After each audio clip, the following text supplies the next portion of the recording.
Welcome दोस्तों, कानून का ज्ञान विद एस के यूट्यूब चैनल। दोस्तों आज ये वीडियो मैं अपने चैम्बर में बैठ के बना रहा हूँ। ये मेरी फर्स्ट वीडियो है जो मैं आपको चैम्बर में बैठ के बना रहा हूँ। फ्रेंड्स, आज मैं इसमें बात करूँगा आपसे इस वीडियो के अंदर, क्या लैंड जो है वो एक्सचेंज हो सकता है? अगर आपका जो मकान है वो सरकारी ज़मीन पर बना हुआ है तो क्या वो लैंड एक्सचेंज हो सकता है? आप सरकार से अपनी ज़मीन जो है बदल सकते हैं, अपनी ज़मीन देकर, और बदल सकते हैं तो क्या उसमें कानून है? तो दोस्तों चलिए इस बारे में आपको मैं डिटेल में बता देता हूँ।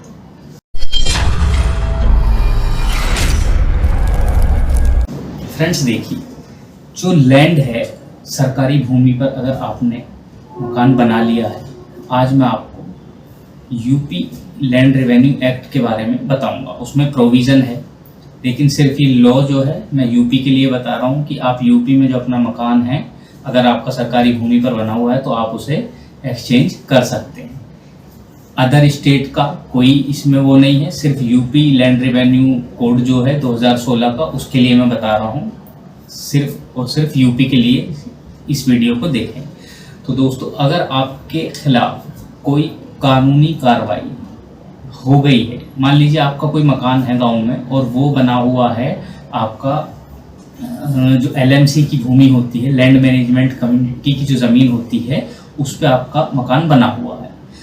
अब योगी जी की जो ड्राइव चली थी भू माफिया वाली, उसमें जो ये आपके लेखपाल वगैरह होते हैं, इन्होंने क्या करा, गरीब आदमियों को भी इसमें फंसा दिया। भू माफिया तो गए इसके अंदर, लेकिन जो गरीब आदमी थे वो भी इसमें फंस गए। अब जब इसमें गरीब आदमी फंस गया, बड़ी मेहनत से मकान बनता है, मकान ऐसे ही आसानी से नहीं बनता है। तो दोस्तों अब बात आ जाती है, क्या मकान एक्सचेंज हो सकता है? तो देखिए फ्रेंड्स, सबसे पहले तो इसमें जो नोटिस आएगा, 67 का नोटिस आएगा, 67 सेक्शन है इसका लैंड रेवेन्यू कोड का, या 120 की भी कार्रवाई इसके ऊपर हो सकती, जिसका मतलब होता है आपको बेदखल कर देगी सरकार उस प्रॉपर्टी से, चाहे आपका घर बना हुआ हो या आपने उस पर खाली पर कब्जा कर रखा हो, चार दीवारी बना रखी, और आपको जुर्माना लगाया जाएगा जब से सरकार आपसे कब्जा इस पर दिखाती है आपका। अब मैं आपको बताऊं, इसमें जब ये नोटिस आ गया 67 का या 120 का, इसमें आपको बेदखल करने के लिए उससे, तो आपके ऊपर एक केस चलेगा। अब इस बीच में आप एक एप्लीकेशन लगा सकते हैं इसी कोड के अंदर, जो कोड है आपका ये यूपी लैंड रेवेन्यू कोड 2016। इसमें एक अमेंडमेंट आया था कि आप जो है अपनी ज़मीन एक्सचेंज कर सकते हैं, लेकिन उसमें कुछ कंडीशन है। मान लीजिए आपकी 500 गज आपने एलएमसी की भूमि पर कब्जा किया हुआ है, और आपको मकान में आपने अच्छा खासा पैसा लगा लिया उसमें। आप गवर्नमेंट क्या करेगी, अगर 99 या 100% आपको मैं इसमें बता दूं, आपके ये खिलाफ ही जाएगा तहसील में। आप कितनी भी इसमें दावपेच लगा लें, ऑर्डर है इसके 99% से 100% ये खिलाफ जाते हैं।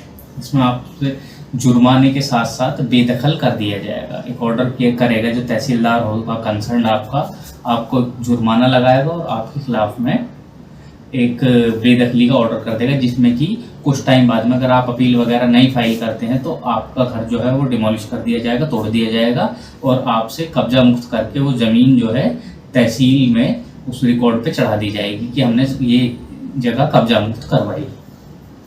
अब इसमें अगर मान लीजिए कार्रवाई आपके ऊपर चल रही है और आप एप्लीकेशन लगाते हैं इसमें एक्सचेंज की, इसमें जो एक्सचेंज का प्रोविज़न है फ्रेंड्स, सेक्शन 101 है, उसमें एक्सचेंज का प्रोविज़न है।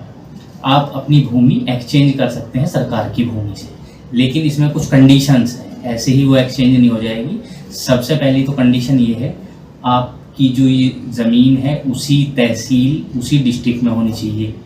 ये नहीं है कि आपकी तहसील तो पड़ रही है गाज़ियाबाद और आप दे रहे हैं मुरादाबाद की कि हमारे वहाँ ले लो, या आप जहाँ पे आप कब्जा कर रखा है वो है आपकी हापुड़ में और आप देना चाह रहे हैं कहीं और डिस्ट्रिक्ट में, तो ऐसा बिल्कुल नहीं चलेगा। सेम डिस्ट्रिक्ट और सेम तहसील होनी चाहिए, पहली कंडीशन। दूसरी जो इसमें कंडीशन है कि स्पेसिफिक किसी पर्पज़ के लिए वो ज़मीन ना हो, जैसे मान लो आपका ग्रेवयार्ड जो कब्रिस्तान वगैरह हैं उनके लिए, चरवाहे वगैरह जो होते हैं उनके लिए वो ज़मीन बिल्कुल भी ना हो। ऐसे केस में जो है आपकी एप्लीकेशन डिसमिस कर दी जाएगी और आपका जो है एक्सचेंज नहीं हो पाएगा। तो दूसरी चीज़ तो ये रही इसमें एक्सचेंज की। अब फ्रेंड्स एक बात मैं आपको इसमें बताऊं कि अगर आप एक्सचेंज की एप्लीकेशन लगाते हैं, इतनी जल्दी, इतना आसान नहीं है इसमें एक्सचेंज होना। इसमें सबसे बड़ी मुसीबत क्या आती है, ये अपनी ज़मीन की जो कीमत है ये बताएंगे। मान लीजिए आपके यहाँ सर्किल रेट चल रहा है, सर्किल रेट को छोड़िए, आपके यहाँ रेट चल रहा है, खेती की ज़मीन आपको 10 लाख रुपए बीघा मिल जाएगी और आपकी वही ज़मीन खेती की 10 लाख रुपए बीघा आप बेच भी देंगे उस, अगर है भी उसी आसपास ही है उसके। और ये जो आपकी वैल्यूएशन लगाएंगे, ये लगाएंगे उस ज़मीन की वैल्यूएशन आपकी जो आबादी है उसके हिसाब से। जो आबादी की ज़मीन है, मान लीजिए आपकी खेती की चल रही है 10 लाख और आबादी की है 40 लाख का इनका सर्किल रेट आ रहा है, तो फ्रेंड्स ऐसे केस में आपको 3 गुना जो ज़मीन है वो इन्हें देनी पड़ जाएगी। जैसे कि आपका 1 बीघा आप एक्सचेंज करना चाह रहे हैं तो 1 बीघा 10 लाख की होगी, और तो ये आपसे टोटल इतनी वैल्यू की ज़मीन लेंगी जितनी की इनकी है। मान लीजिए इनकी 30 लाख की है तो आपको 3 बीघा देनी पड़ेगी 1 बीघे के चक्कर में। तो ये एक्सचेंज जो है इसलिए बहुत ज़्यादा टफ है। पॉसिबल तो है, लेकिन अगर जहाँ पर सर्किल रेट सेम है, ऊपर 10-5% के ऊपर नीचे है, वहाँ पर बहुत अच्छा है, आप कर सकते हैं एक्सचेंज अपना घर बचाने के लिए। लेकिन इसमें जो है तो प्रॉब्लम्स यही आती हैं कि एक तो इतनी आसानी से एक्सचेंज नहीं हो पाता, दूसरी चीज़ इसमें सबसे पहले आप जब एप्लीकेशन फाइल करेंगे एसडीएम के यहाँ पर या एडीएम के यहाँ पर, ये जाएगी आपका कंसर्न तहसील में, जो आपका लेखपाल होगा उसके पास में। अब जो प्रधान होता है उसकी भी इसमें कंसेंट चाहिए। अगर गांव की ज़मीन है तब जाकर आपकी ये ज़मीन एक्सचेंज हो पाएगी। प्रोविज़न तो इसमें दे दिया है एक्ट के अंदर, लेकिन बहुत टफ है एक्सचेंज का जो मामला है ये।